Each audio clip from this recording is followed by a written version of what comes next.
Mr. President, we are 40 days today from a general election. 40 days. 40 days until the American people make their choice. Or at least that's the idea. But there are a group of people who seem intent on influencing the people's choice, on manipulating it, on shaping it according to their own preferences. And I'm not talking about China or Russia or Iran. I'm talking about a group of corporations, the most powerful corporations in the history of this nation, the most powerful corporations in the history of the world. I'm talking about big tech. We know who they are. They run the giant digital platforms, the places where Americans communicate and share their opinions. But those platforms are more than that. They're more than places to talk or buy things. Facebook and Google, Twitter and Instagram and YouTube, these are the platforms that control more and more of our daily lives. And yes, I said control. These platforms control our social communication, the way that we talk to each other, when and how, where, and on what terms. They control what news we read, or even what news we see. They control more and more journalism in America, right down to what's in news articles and how the headlines are written. They control how elected officials communicate with their constituents, when they can run advertisements, what their messages can say and can't. And they want to control us. The big tech platforms relentlessly spy on their customers, you and me. They track us around the web. They monitor our every move online, and even when we're offline. They track our location, whether we're in a car or riding a bike or on the street. They track the websites that we visit and when. They track the things that we buy. They track the videos that we watch. They track what our children are doing. They track everything, all with the purpose of getting enough information on each one of us to influence us, to shape our preferences and opinions and viewpoints. This is enormous power, unheard of power. And the big tech platforms are intent on using it. They are intent on using it in this election. Let's just cut to the chase. The big tech platforms are owned and operated by woke capitalists. They're leftists.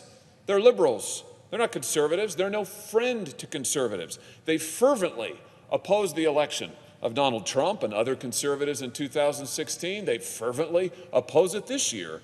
And now they're trying to use their power to shape the outcome of an election.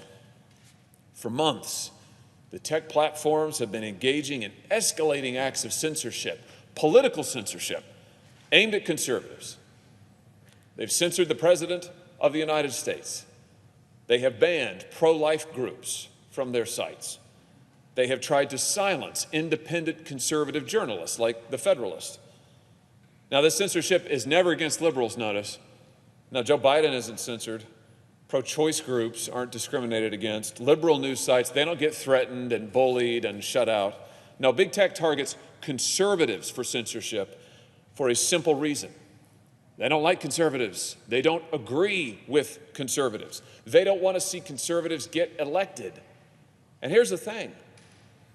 If they are allowed to use their power in this way, if they are permitted to leverage their control over news and information and data to silence the voices of conservatives, then we will be turning control of our government over to them. We'll be turning control of our elections over to them, control of the nation to them.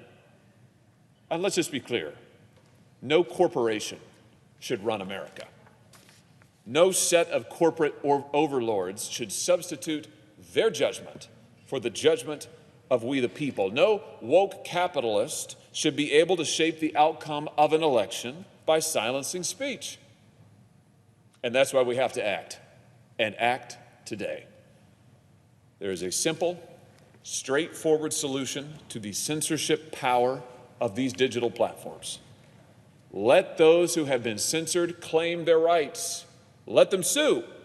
Let them go to court. Let them challenge the decisions of the tech platforms and have their day before the bar of the law. Now, right now, federal law prohibits this. It prevents Americans from challenging the tech platforms and their censorship. It prevents Americans from challenging just about anything that the tech companies do. That should change.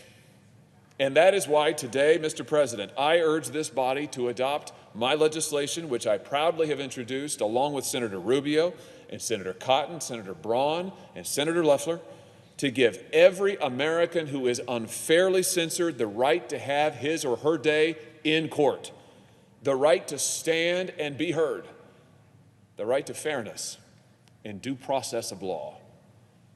This is a stand we must take in defense of free speech, in defense of our elections, but more importantly, above all, in defense of our democracy and the rule of we the people.